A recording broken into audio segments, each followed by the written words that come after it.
welcome back to the St. Peter's Lent Reflections. I hope you've all been enjoying them so far.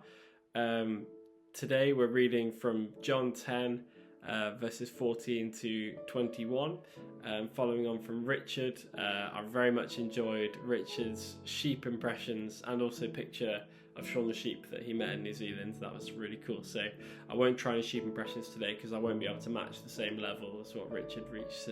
So anyway, let's read from John 10, 14 to 21.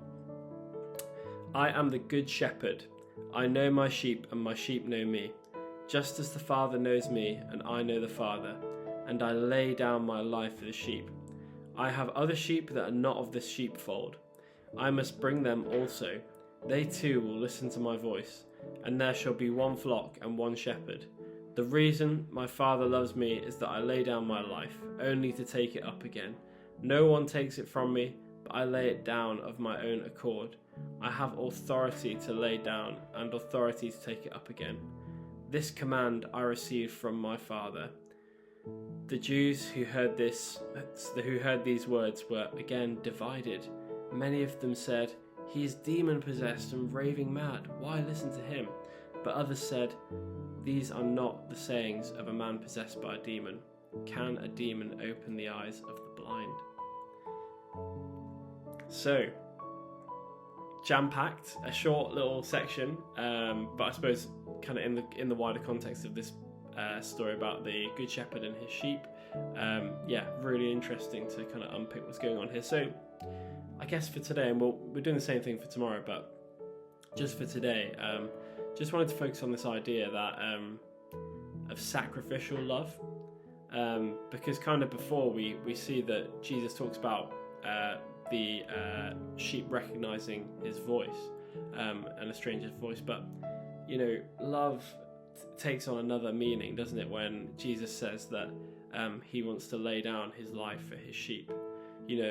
If you were to ask somebody on the street what is a good shepherd, probably they would say, oh, well, somebody who's got control of his sheepdog, maybe who feeds the sheep well, who keeps them warm at night.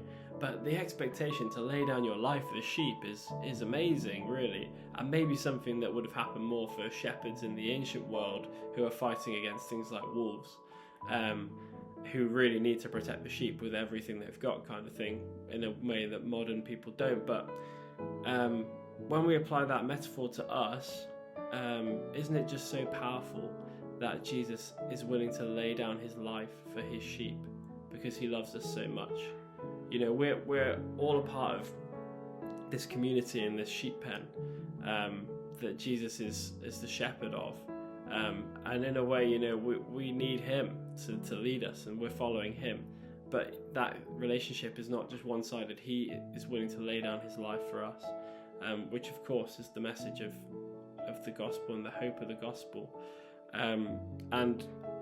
Again, we see in the Gospel of John all the way through that Jesus is slowly revealing more and more of his divinity. And so kind of this talk about authority, starting in verse 18, saying that he has authority to, no one takes it from me, talking about his life, but I lay it down of my own accord, and I have authority to take it up again, is an amazing statement of Jesus' divinity. As we're going through this Gospel of John, you'll notice more and more we learn about his power, all building up to that crescendo of Jesus dying on the cross and resurrecting again. But there's kind of a nice theological point here, isn't there, that he has the power to take back his life, that no one's taking it from him, that he's choosing to do this. And that's all fitting in with this idea of him choosing to die for us, choosing to lay his life down for his sheep. Just really emphasize it. Like, Jesus chose to die for you. In a way, he didn't have to do it. He wanted to do it because he wanted to be a good shepherd to you, and he cares for you, and he loves you, and he wanted you to have that connection with God. So that's what I'll leave it for today, and we'll be back tomorrow with another little reflection on a different angle of this verse. Hope you guys are having a good day, and I will see you tomorrow.